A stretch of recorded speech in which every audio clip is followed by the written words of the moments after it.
A very warm welcome to IDFC First Bank presents Leaders of Tomorrow Season 13. I'm Ritwika Gupta, and today we are decoding India's economic outlook for 2026. Growth momentum, macro risks to capital inflows, SME wealth creation, and much more. On the show today, we are bringing you an exclusive conversation with Saurabh Mukherjea, founder and CIO, Marcellus Investment Managers.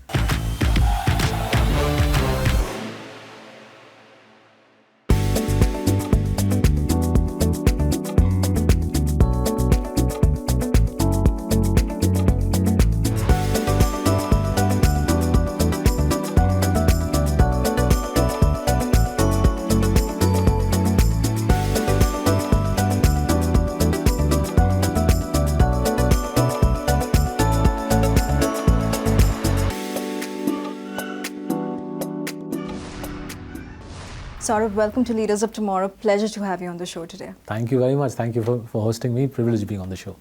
So, Saurabh, I want to start with the big picture. Now, India is, set to remain the fastest growing G20 economy. Moody's has projected, about a 6.5% growth through 2027. RBI also has a strong outlook. I want to know, what is your take on India's macroeconomic trajectory, in the new year? So look, Ritwika, we are not economists in Marcellus, we are investors in the stock market. So we tend to keep a very close eye on earnings growth, right? So EPS growth. And our big concern over the last 2.5 years was that earnings growth for the Nifty 50 being the benchmark, that had tailed off very sharply over the last 10 quarters or so, right? So for example, for the quarter to September 2025, Nifty 50 EPS growth was as low as 2%. Right? Now, the good news on that front is, I think, courtesy the GST cuts and the income tax cuts that the FM expedited earlier this year, I think the quarter to December 2025, potentially is the first quarter of Nifty 50 earnings growing at double digits after a gap of, say, 2.5 years. I think that's the sort of really positive news. The big question for those of us in the stock market is, as we look further into 2026, do we see Nifty 50 EPS growth continuing at double digits, or will it relapse back to this, sclerotic figure of 3-4%? And I think that's where there's plenty of work for both, I think, the RBI to do in terms of rate cuts, and I think the 1st February budget, the budget from the FM could do with some tax cuts, because without the impetus from rate cuts and tax cuts, my fear is that once again, after the sugar rush of the recent GST cuts abate, my fear is we could revert back to single-digit EPS growth. So I'm not really that fussed about the GDP growth figure. It is what it is. We are much more fussed about earnings growth figures. We've been worried for the last couple of years, but incredibly cheered by the fact that the recent tax cuts by the government have had such a stellar impact on consumption through October, November, and hopefully into December 2025. FY25 saw a lot of ups and downs, in terms of macroeconomic volatility, geopolitical tensions. We had these tariff wars. Of course, the GST 2.0 was there as well. Tell me, what are the kind of risks, should entrepreneurs watch out for? Should Indian businesses watch out for, going ahead to 2026? So if you ask me, right, whilst it's not fun for India that the US president has whacked us with this punitive 50% tariff rate, right, and it's causing enormous distress. Whilst that's not fun, because our exports share in the Indian economy is small, these sectors are roughly 2% of GDP, the impact of this on the Indian economy as a whole is not massive. There is potentially a job loss challenge to the 20 million or so workers who work in these sectors, but the macro hit is not very big. I think the big challenge I think India faces is we're facing a massive labor market transition, right? Sure. So effectively, we've been accustomed to people like us going to college, getting jobs, getting promoted. We then spend money, we consume, we drive the economy. That story, I think, is at risk because of AI. October 2025, Niti Aayog has published an excellent report. I think Niti Aayog with NASSCOM and BCG have published an excellent report saying that by October 2031, 5 years hence, we're potentially looking at 2 million job losses in tech and customer experience sectors on the back of AI. We will transition from the office job model to a gig job model, whether it is people in, say, HR, in finance, in coding. We will basically become part of the global gig economy, where perhaps sitting at home itself, people say in Bangalore or Coimbatore or Chennai will be doing gig work across the world. But for a generation of people, especially my age people, accustomed to getting jobs, getting promoted, getting appraised, the structured employment cycle, I think that's dying in front of us, and India faces a labour market transition. The good news is the authorities seem to be appraised of this. After all, if Niti Aayog is writing such authoritative reports, the Economic Survey of 2025 also had a full chapter on the impact of AI on the economy. I think the authorities are appraised of it, but that's not going to make the transition easy. I think there is a tricky transition ahead for India. It's very interesting you said that, because there is this whole talk about an AI bubble. Global AI stocks have also crashed recently. Tell me, for someone who is building in and around AI, what would your advice be, for that entrepreneur in terms of how, if their expectations or the valuation are not matching reality, how should they stay grounded? We are users of AI in Marcellus. We're not, unfortunately, not yet generators of AI. What we can see as investors in the global AI construct is there are sort of three distinct segments to think about. Firstly, with regards to the chips themselves, the GPUs that NVIDIA makes, is there a surplus of the GPUs? I don't think so. From everything that we can see, there's a deficit. There's a shortage of NVIDIA chips. And therefore, rather than buying NVIDIA itself, what we've done is we've taken stakes in the manufacturing ecosystem, which helps NVIDIA manufacture these incredibly valuable chips, right? So the second is the data centers piece, right? Again, whether it's in India or the United States, there seems to be a shortage of data centers. I haven't heard anybody yet say कि बहुत excessive data centers hai, right? So therefore, the second piece, if there's a shortage of data centers, we've said again we will take stakes in companies whose components go into the data centers, right? So that's the second way we've tried to capitalize. Linked to this is energy. There seems to be a massive shortfall of energy. China seems to be the only country which has, I think China, there was this remarkable story earlier this year that China in 1 month has put up more solar capacity than America has installed in its entire history, right? So China seems to be going gangbusters, putting up nuclear power and solar power to fire up the AI boom. We've also taken some stakes in Western energy companies who will benefit from this. Then we come to the critical issue, LLMs, right? There does seem to be grounds to believe that there are probably more LLMs than the world needs. And what my colleagues in our global research team tell me is more or less the LLMs are similar, right? Yeah. Maybe 19-20 ka farak hai, but at least to my untrained eyes and to their trained eyes, the large language models appear to be similar. Therefore, maybe over the next 2 to 3 years, there could be a shakeout there. And what we've tried to do is figure out who the winners in that shakeout could be. Because remember, whichever LLM wins, or whichever, I suspect there'll be at least 2 LLMs which will dominate the world. Everybody will want one core large language model, perhaps a backup. Those 2 will make a lot of money, and perhaps the rest of the LLMs will fall by the wayside. Now, for an entrepreneur in India, you get to choose where you want to play in this. Do you want to create a tool which feeds off the incumbent LLMs, right? You perhaps create a media tool which feeds off incumbent LLMs and makes life easy for the millions of YouTube creators in our country. Right. Or do you want to create components which feed into the data centers? Do you want to create data centers itself? So we've taken a stake in a listed data center in our country. I'm sure there'll be more listed data centers to come.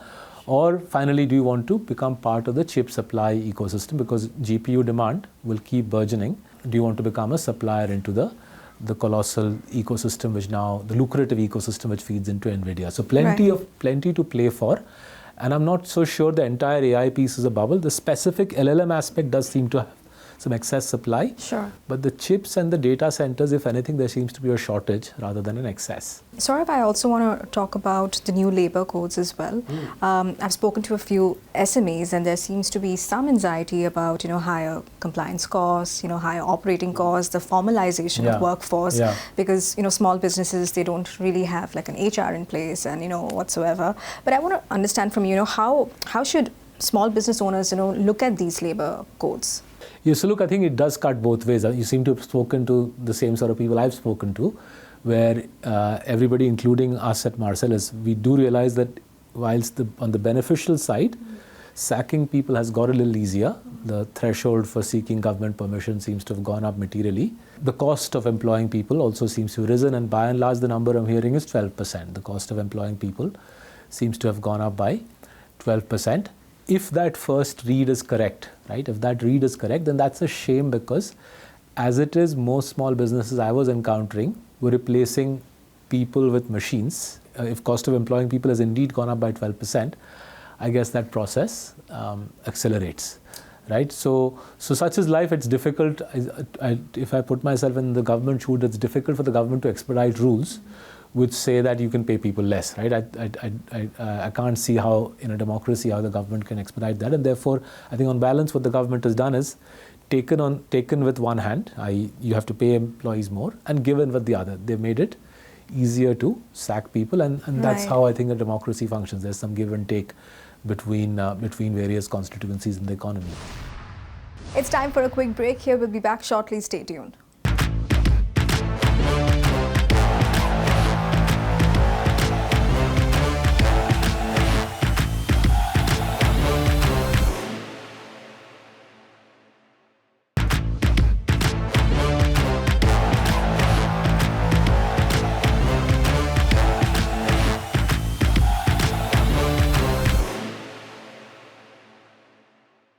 Welcome back to IDFC First Bank Presents Leaders of Tomorrow Season 13. In this segment, we continue our conversation with Saurabh Mukherjea, founder and CIO, Marcellus Investment Managers, as we explore market behavior, SME IPOs, and what investors should prepare for in 2026. Listen in.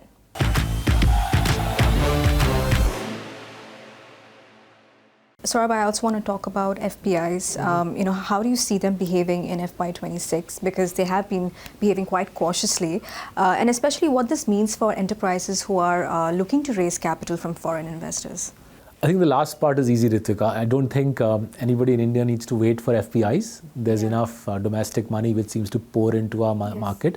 So it's now, I think we're in the fourth year of $30 to $40 billion of domestic flows into the stock market. So for better or for worse, the domestic entrepreneur no longer has to wait for the foreign investor. But on the broader subject of when will the FPI return to India, I think the first aspect of that is the rupee. The rupee will have to stop falling for foreign investors to return. The rupee will only stop falling when we get a trade deal with America. Without a trade deal with America, our current account deficit continues to bloat up for obvious reason, right? If America is not going to buy our stuff with this 50% tariff, then the current account deficit bloats up. That puts downward pressure on the rupee, which keeps FPIs at bay.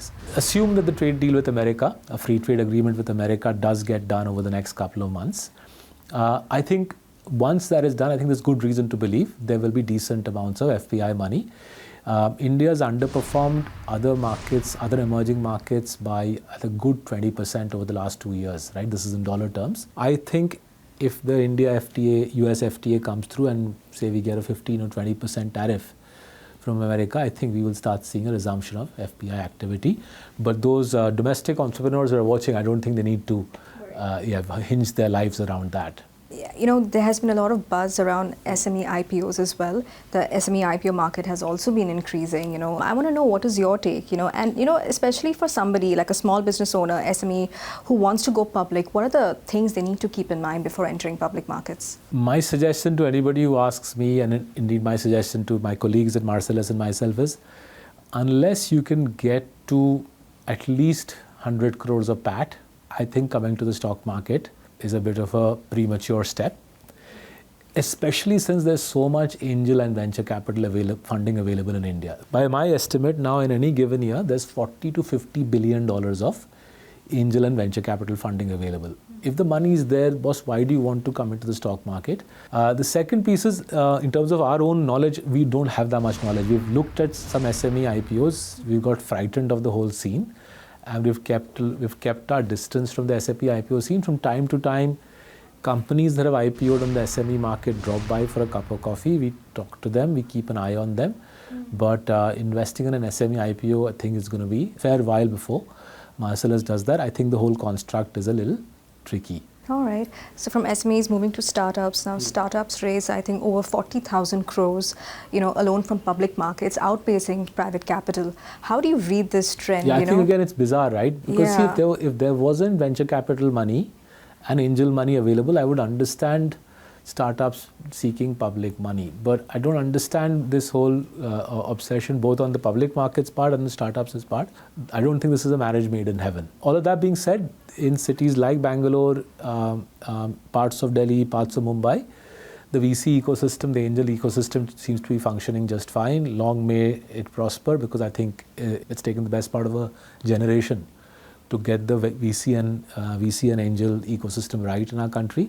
Let's hope that whatever takes place in the SME market doesn't upset the VC and angel funding construct. Sure. Saurabh, when you look at the stock market today, what is the right investment strategy today? For an entrepreneur who's watching, what are the kind of businesses they should bet on? Maybe some sectors which you're bullish on. I think the first thing to do is don't take cues from the stock market in terms of what businesses to start, because the stock market will reward something different every other year. As an entrepreneur, you try to figure out what is the kind of business you can build where you think you have an edge, you think you have a competitive advantage. It's highly likely you'll get funding if you start with your areas of strength rather than doing whatever's fashionable today. If you start with your areas of strength, given the depth of India's VC and angel funding pot, it's highly likely you'll get funded. My estimate is every year roughly 3,000 startups are getting funded in India. So there's enough happening there for you to not worry about the stock market. The stock market comes much further out. Sure. At least 10 years out in your journey is when the stock market comes into life. Again, I stress again, less than 100 crore PAT to go public.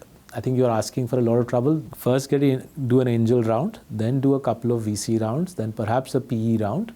And then 10 years into your journey, after 3 or 4 fundraisers, 100 crores of PAT in the bank, you come to the market, you'll get good investors, people you can deal with, people you can handle, people whose expectations you can deliver upon.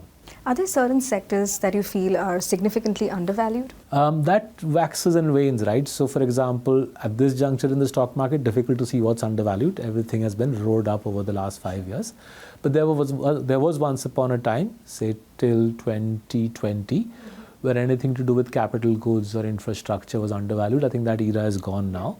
After 5 years of $30 to $40 billion of domestic inflows, the stock market is giving you sensible valuations. If anything, given by the euphoria in the stock market for IPOs, and especially SME IPOs, there's reasons to believe that the degree of froth built into the stock market. Saurabh, there's also a lot of debate around whether Indian companies are scaling fast enough on the global stage. I want to know what is your take on it as an entrepreneur, from an entrepreneur lens, from an investor lens. Tell me, what needs to be done to perhaps make us more competitive? So I think they aren't, but I don't think we should beat ourselves about it beyond a point, right? So let's first understand why they aren't, right? If you look at the cost of land, labor and capital, on all of those, we are far behind our rivals. So for example, the cost of land in India, industrial land in Western India is actually more expensive than land in Western Europe. Let's come to working capital cost, right? Working capital is distinct from raising equity, which is cost of equity, where I think India has made progress. The more important cost of capital for businesses is cost of working capital, right? So for example, say your employer, right, they're paying for the cost of making this program, but by the time they monetize the program, that could be, say, a month hence. So the interim period, all the cost of making this program is the working capital that your employer has borne. Now that cost in India is 10, 11, 12%, whereas in a country like China or Vietnam, that's 3 or 4%. So that's the second challenge that our country faces. And thirdly, labor. We were discussing labor laws. Yeah. So if you take India versus, say, let's take Maharashtra versus Bangladesh, or even Tamil Nadu versus Bangladesh, almost everybody who can make clothes in Bangladesh, including Indian companies, do so there because the cost of labor there is 1/3 that of India. Minimum wages in Bangladesh are 1/3 that of India. So if your capital is more expensive, your land's more expensive and your labor is more expensive, you're going to struggle on manufacturing, which is why we're not able to find a global market for our manufactured products, right? So anything that India is able to sell on the manufacturing front globally tends to be knowledge intensive, where we are selling Indian brains. So when we sell dawai, when we sell Indian pharmaceuticals, effectively we're selling Indian intellect packed inside the dawai, right? Or we tend to be able to sell, say, jewelry, which is Indian design skills packed inside jewelry. We really struggle to compete with Bangladesh in textiles and with China or Vietnam in things like sports goods, jackets, mass production items because of those three: high cost of land, labor and capital, right? But let's also come at it from a different perspective.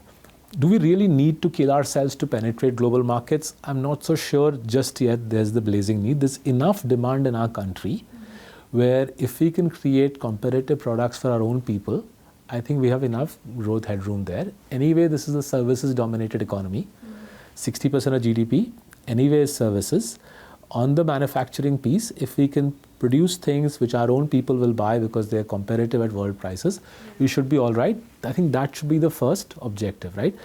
To give the government credit on the PLI piece, they seem to have got on the mobile phones PLI, right. They've got this piece spot on. I hope they're able to expand that to other things where rather than chasing some elusive export market, we focus on making stuff that your viewers are currently importing and they then switch to Indian production. Yeah, that's very, very interesting. And as we are wrapping up this conversation, Saurabh, you are someone who have spent years, studying long-term compounders. Our show is called Leaders of Tomorrow. Right. Tell me, what are the defining traits of the leaders of tomorrow? And by leaders of tomorrow, I mean entrepreneurs and businesses who are going to make a significant impact, in India's wealth creation market. I mean, I'll suggest the 3 traits. I'm not sure I have them, but those who are watching, if you are able to possess these 3 traits, I think the world is your oyster. You'll conquer India. You'll be an unusual billionaire, as I like to call them. I think the first trait is patience. We are talking about compounding stretching over 30, 40, 50 years. We're also talking of compounding, which is 20,000x, 25,000x, insane compounding, but enormous patience over many decades, right? Forget about 3-year, 5-year cycles. The second is capital allocation, right? Knowing where to spend the company's money, whether it's surplus profits or fresh capital that's been raised. Yeah. So the ability to have that business acumen to say, I've got some money, whether it's my money or shareholders' money, how do I allocate it wisely so that I'm able to build 10 years out, 20 years out, a fabulously valuable business rather than spraying around whatever is flavor of the season. That's the human tendency. And the third, an allied skill, I think, is ability to spot great people, right? If you want to build great businesses, you need great leaders to build those businesses. The unusual billionaires are able to spot great people and say, Ritwika is the person who I think will be a great CEO for that business. Let's back her. Let's back her if need be for the next 10 years. If you're a person watching this and you have these 3 skills, please let me know. I'll love to buy your company shares. Fantastic. Well, I hope we have many more unusual billionaires, and this was such an interesting conversation. I wish we could go on and on, but we are completely out of time. Thank you for hosting me. But thank you so much, Saurabh, for your time. It was a lovely conversation. With that, it's a wrap on this edition of IDFC First Bank Presents Leaders of Tomorrow Season 13. We hope you enjoyed this episode. Thank you for watching. Goodbye.